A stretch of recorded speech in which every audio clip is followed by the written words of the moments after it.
This morning I did a customer satisfaction survey online from my insurance company. It was a follow-up to a phone call I had with a claims representative earlier this year after a deer ran into the side of the car that I was driving, and that's another story altogether. But I was to rate my feelings at the conclusion of that phone call, and the range of responses went from terrible to great.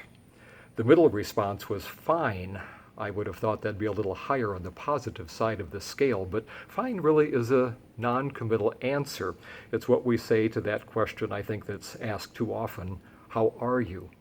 The question really doesn't want a lot of honesty or specifics. It prefers something general and non-committal.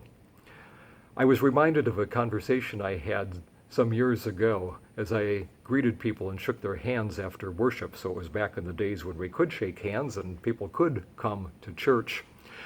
This lady was a regular attender, and she almost always asked me, "How are you today, Pastor?" And I apparently almost always would respond, "I'm okay."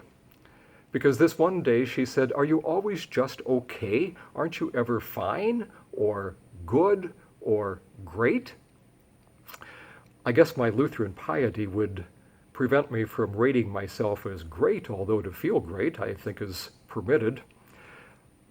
Proverbs chapter 15, verse 13 says, "A glad heart makes for a joyful face, but a sorrowful heart breaks the spirit." And not just our own spirits, but the spirits of those around us. When we're gloomy, it brings others down.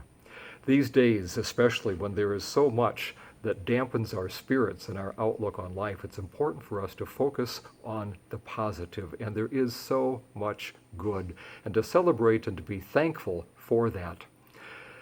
The story of Katie Luther, briefly told, is that she one day told her husband Martin that she was so sorry to know that God had died. And he asked her, "Where in the world did you get that idea?" And she said, "Well, from you.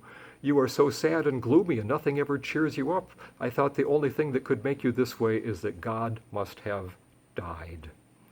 Well, Luther laughed at that and got the point. And we need to also. God is not dead. Christ is alive. Rejoice. This is Light for Today. I'm Pastor Mark Erlaub.